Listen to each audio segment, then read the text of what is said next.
Hello, Lisa. Hi, Eddie. How How are are you? you? I'm fine, thank you. Pretty How good. are you? Doing well. Yep. Very good. We've spoken before in one of the calls, haven't we? Yeah. Yeah, I remember the name, Sipe. I was just thinking, well, that's a different name. So talk to me. I always want to know, how did you end up in Abbew Crew? What made you join us? I basically found you on Instagram. Yes. I've done not everything, but a lot of different things. Yeah, yeah. Um, Optavia was the main one. I don't know if you're familiar with that. What's it called? Optavia. Up to Via. No, what was it about? Um, and I was actually a coach on that. It's basically there's different plans. There's like a diabetic program, there's a nursing program for mothers that are nursing. For the Yeah. main program, it's they supply you with the meals. They call it fuelings. Here we go. So You they do make products, yeah, yeah. five fuelings and then one meal, which is basically, a source of protein, So five three, students a day.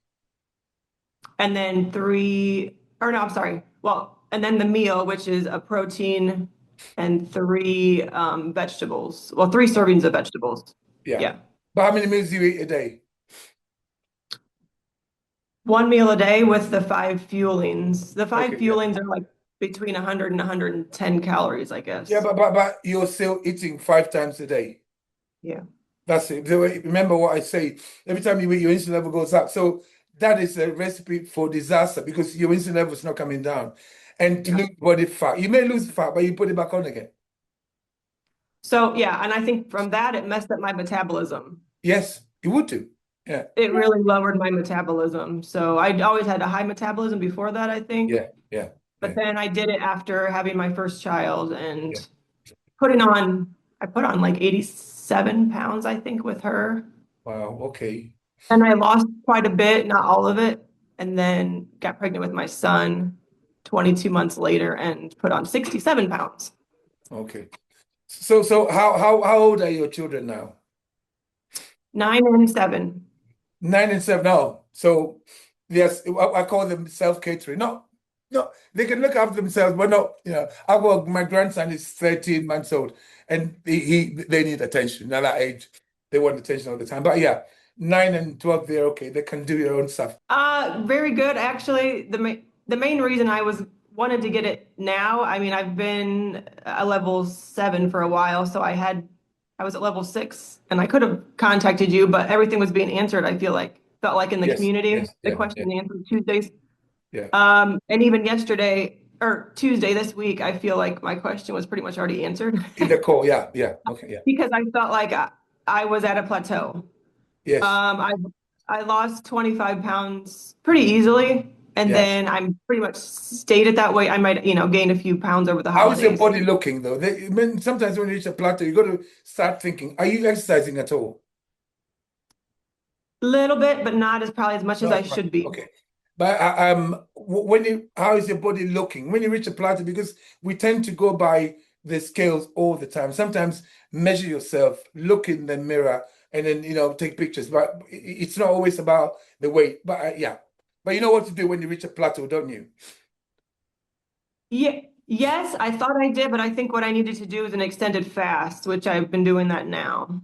Okay, Um, I'm over I'm over the 48-hour mark. I'm over the 2-day mark. okay, So I'm gonna try to do, I've done a 72-hour fast. I'm gonna try to okay, do good.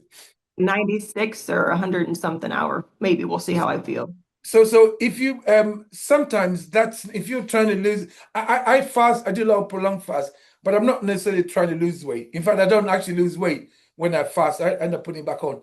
What the best way to make sure that you don't reach a plateau and you don't slow down the metabolism again is to keep changing things up. So do a 72-hour fast and then go back to eating 2 meals a day. And then for about 2 or 3 days, then go back to eating 1 meal a day. And then go back to two, then change the times that you eat. Because as a wild human being, you wouldn't have food, a bowl of porridge with Alpro sitting in front of you when you woke up. We have to go and find the food. And we'll never eat at the same time. That's what it's ruined us. And the more meals that you eat, the more insulin. So if you're carrying excess body fat, it just means that your cells are not related. Okay, so every time you eat, your body food gets broken down to glucose, and as soon as the glucose enters your blood, your I think that sits at the top of your brainstem called hypothalamus. It's the master regulator. It regulates your hormones. It sends a signal to your pancreas. Says, guys, we've got energy to store. So, hypothalamus triggers the pancreas through a nerve called the vagus nerve, and the pancreas releases insulin. Now, insulin's job is to take the glucose from your blood and then add oxygen to it, and then there's an explosion. That's how we make energy. Okay, but the body has to is evolved to have a choice to either store the energy for you to access straight away or to store it as body fat when times are hard. You know what I mean? And Yeah. it's so cold here, and I just train in a vest, and my nose is stripped. It's so cold.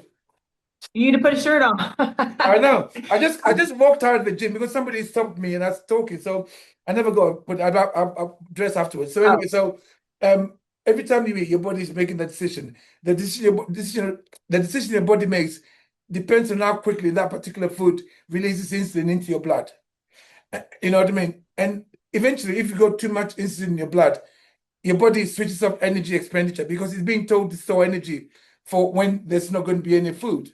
So that's why we store body fat. So the best way to bring your body fat down is to constantly keep your insulin levels down. Okay.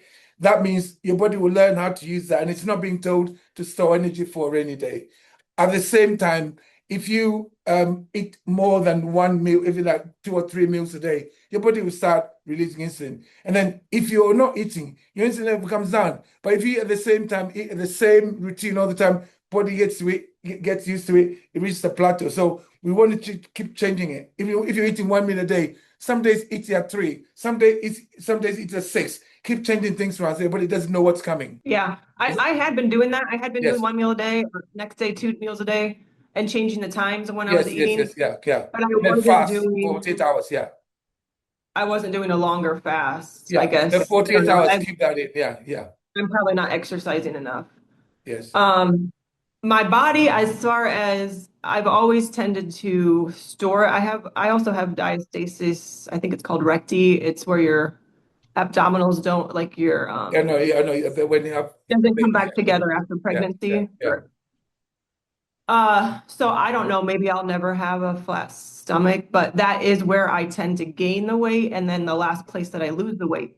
But yes. after with doing this, I did notice initially it did Go down. um go down quite a bit. Yeah. Okay, so can we add a little bit of exercise? When I say exercise, I mean even going out brisk walking for about 30 to 40 minutes. Brisk walking where you're using your arms as well, because as a human being, you would walk using both your arms.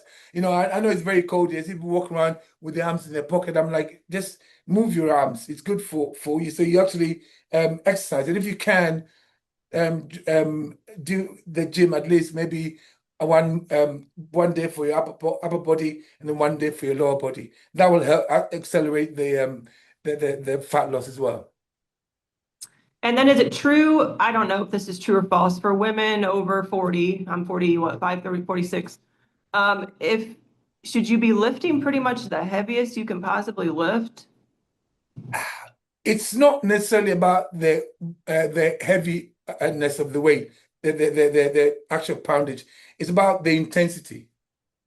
So if you've got it depends on what weight you've got. Just train hard so that when you get to a certain point, you think, my God, I'm working my muscles rather than just focusing the weight. Sometimes when you try and lift really, really heavy, you end up with an injury because your muscles are not warmed up or your form can easily go. So train with the intensity. If you're doing a set and you think you do 10 reps and you think I can do more, keep doing more until you get to the positive failure. So it's the intensity really that we need to focus on rather than just lift heavy all the time. Because the people who say that, I know they say that all the time, and I'm thinking, well, you're not giving people great advice because when you lift heavy and you don't know what you're doing, your form can easily go and you can easily injure yourself. So obviously train as heavy as you can, but make sure that you're maintaining good form all the time, and then train with intensity. Make sure when you get to the last few reps, you're like, "Oh, that was hard. rather than just, do you know what I mean? Yeah. Okay. And And then two things. Well, go yeah. ahead. I was going to say, when you get to this is the age that you really need to start doing resistance training and then keeping your insulin levels down. Then you won't get any of the menopause symptoms as you get older. Do you know what I mean? Yeah. I guess my thought was maybe this is wrong. So I want to try to get the fat off first, get to where I think I'm looking decent, or I don't know, there's not really a goal weight, but looking good, clothes Yes. are fitting like size wise what I want them to be, Yeah. and then start building muscle mass. I probably should Yeah. start building muscle mass now. I don't know. So if you've been here for 12 weeks, chances are that for 16 weeks really. So you're fat, if you're fat adapted, you can't go straight to the muscle building template and then eat just 3 meals. So mix them up. You can This is the only way you can build muscle and lose fat at the same time. So if you're going to do that, it means you have to do the resistance training at least twice a week. 3 times would be best. Divide the upper body into two. One, let's say Monday, Wednesday, Friday. So train upper body, let's say chest, shoulders. I mean, you just divide the upper body into um, Monday and Wednesday, and then Friday do your lower half. You know what I mean? But make sure you got enough. If you're a personal trainer, make sure that they help you with your training. But don't ask them for diet because they've got. I swear to God, they just personal trainers are so dumb when it comes to nutrition because we refuse to unlearn all the nonsense we taught about calories and all of that. We still believe that eat 6 meals a day, keep metabolism going, insulin levels too high, you lose the weight, you put it back on. So just get the advice in terms of the training. But when it comes to nutrition, we don't know. So don't let them influence you because Okay. what you're doing is making you feel good. Keep feeling good, okay? Yeah. I think it is. I think it is because something as important as what we need to eat to keep us alive. We've been given the wrong information. When I was younger, when I was a student nurse, I was told, 1 in 6 of us will get cancer. Now, 1 in 6 of us. Now it's 1 in 2 of us. And you think, why? That's because of all, walk into the grocery store and just look at the crap that they've got. It's absolutely mind-blowing, isn't it? Mhm. Yeah. So Um, yeah, go on. Any more questions you got for me? well, two other things, I guess that things that I thought would have gotten better that have actually declined since doing this Yes. is my vision has declined. Your vision has And declined, yeah. but I mean, it could have happened before I started the program. I don't know because I go over just once a year. How Uh, often do you look at the screen? Are the you the does your work involve sitting in front of a screen? it yeah, it's a half and half. I'm on the screen and working with patients the other half of the day. Yeah. Um, Because so right now, it normally doesn't. Normally the opposite happens. So it could be obviously monitor it from now on. If you say you're doing it yearly, then you don't know. It might not have be. It might not be. Maybe it was like that already. So find out first. Obviously the next one, then you can tell. But eating this way, keeping your insulin levels down, because most like glaucoma, that's just to do with insulin resistance. So if you're eating this way, 100% my mind stays the same. Mine doesn't improve because I'm in front of a screen all the time, either on the laptop or on my phone. It's so annoying, but what can I do? That's how I make my money. So I got no choice. So monitor it from now on and see what happens. Maybe in the next 2 or 3 months, have another test. Over here, they're quite cheap, they're quite free. So you just have an eye test again and see what happens. But I don't think that's not what I've not come across that at all. Nobody's ever told me their eyesight. Usually it's the opposite. yeah. And then anemia, but that's been kind of ongoing with me because I told you I was a vegetarian vegan before I did this Yeah. for about 5 years. Um, but now I'm eating meat. Uh, but Beef liver. I do not, I'm doing beef liver tablets. Okay, I, I understand that, but it is not the same as the you don't get as much from it as you get from the so here's the thing. Start off with this. This is what I used to do, Lisa, and I think you find this funny. At the beginning in the 80s, when I hated beef liver, we used to chop them into small little bits, like literally, then swallow it, dip in your mouth, yeah, swallow it with water. That worked. And I was gonna say, I don't know if I could eat it unless it was fried, and I know you can't eat it fried. No, but why can you eat it fry? I fry mine. I fry no, I fry it so that you see what I do with my liver. I fry it in beef dripping so that it's not too. Then Okay. I chew it. Yeah, just fry it and then fry it. Obviously, don't fry the hell out of it because you want to maintain some of the nutrients. Just a little whatever like that. It makes because if you fry it too much, you kill the nutrients, destroy all the nutrients. Because beef liver is apart from oysters, is the most potent superfood on the planet, full of nutrients, especially iron. So if you're suffering from anemia, it's something that you need to really look at. The tablets might be they're not as good as there's nothing better than eating the right get look for some grass-fed beef liver. It will just fix your anemia in no time. And then Okay. eat red meat, obviously. Make sure that almost every single day you eat red meat, fatty red meat. That's good for you as well.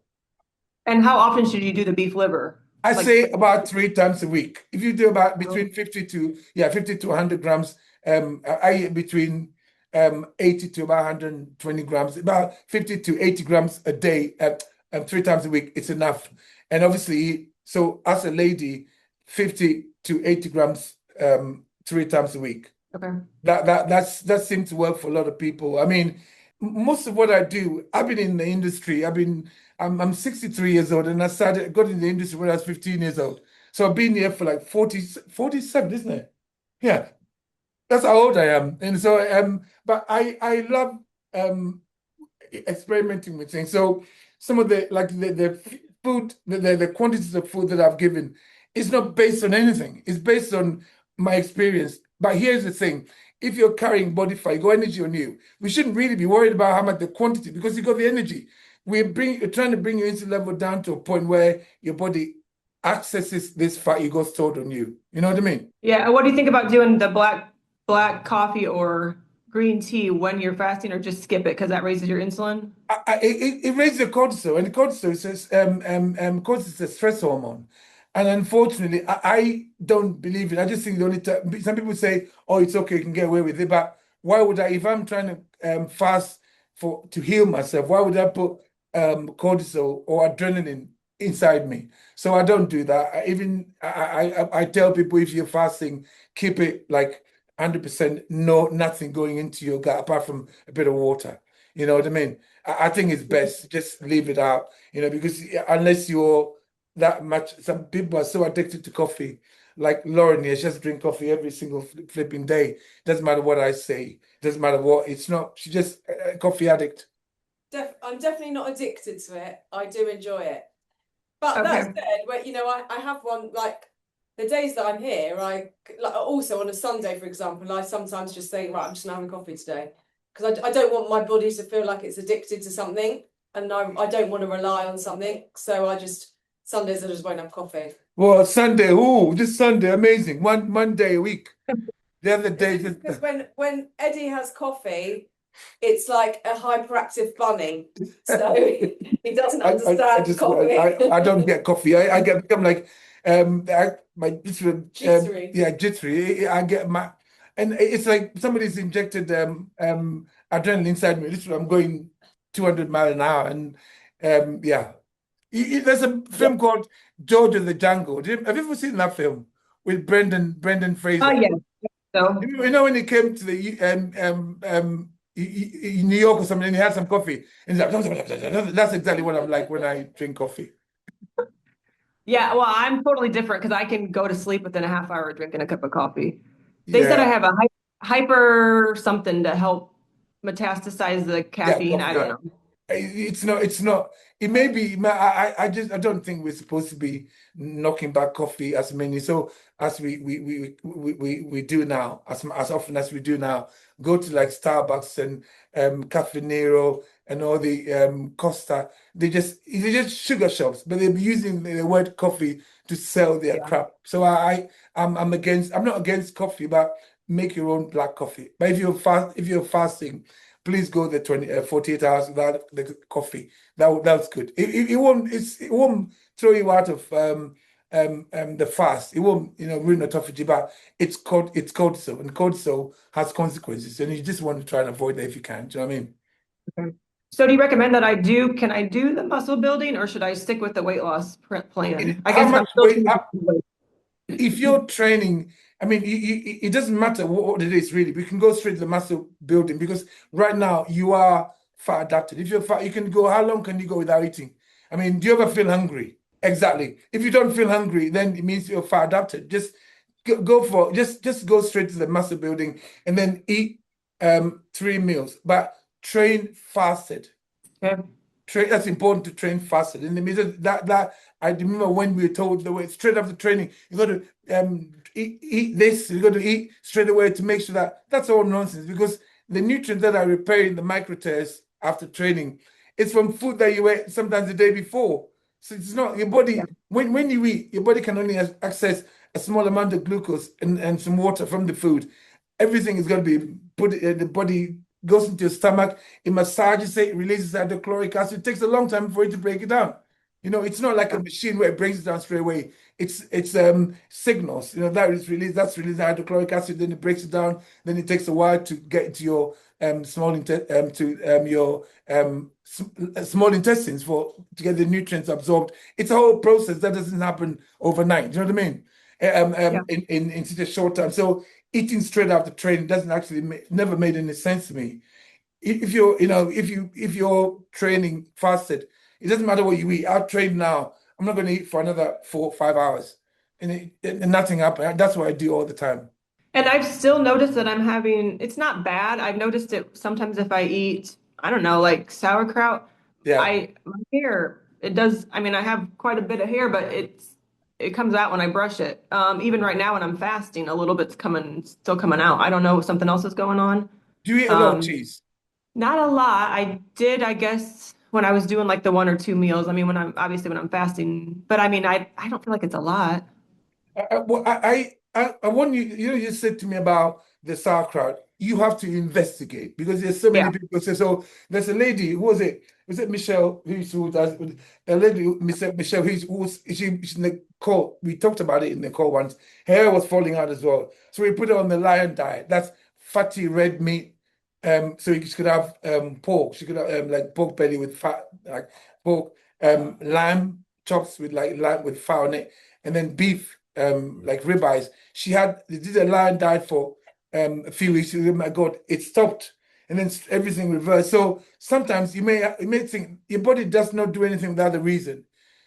We're all different how our bodies respond to food. So you need to investigate. If your hair's falling out, go straight to the lion diet and then try that and then slowly start adding other things back in. That's how you do the elimination diet rather than just say, let's take this out and see. No, take it all back down to a lion diet, fatty red meat. If you just eat red meat, steak, like a ribeye steak, a really nice one, a couple of or two a day if you're doing 1 or 2 meals, and then with a fat on it with no vegetables, and then make sure that's not fat because it'll help with your bowel movements. And then slowly, we'll see how your head's doing, see how you feel, and then add chicken back in, and then see how that feels. Add fish back in. Just keep adding stuff back in, and then slowly, then make notes as well because your body is you. You're the one that has experienced your body's. You're the only one who's experienced how your body is now. If you know what I mean. Yeah, Because I think I did do the line. I tried it for about a week and the lion I was diet.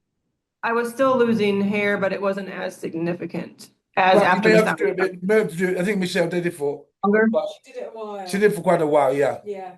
She And yeah, then she did notice all the baby hairs were starting to grow To go back. again. Yeah, but she did it for a while. Yeah. okay. Yeah. So it's something that you might have to think about if you start falling out.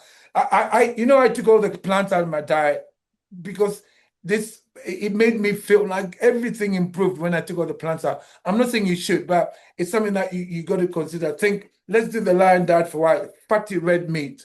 Make sure there's not fat on it because we need the fat for to teach your body how to access this fat you got stored in you. So fatty red meat. And I'm able to hold on to this amount of muscle. I weigh 106 kilos. The reason why I weigh 106 kilos is because I'm very vain and I want to stay like this. So 106 kilos, and I stay like this, and I eat 1 meal a day, and I'm fine. So try the lion diet as well, okay? For a little So bit. once you start introducing new foods after the lion diet, how long, like, so say you introduce eggs, how long would you stick with just meat and eggs No, before but you would you actually? monitor how your body is responding.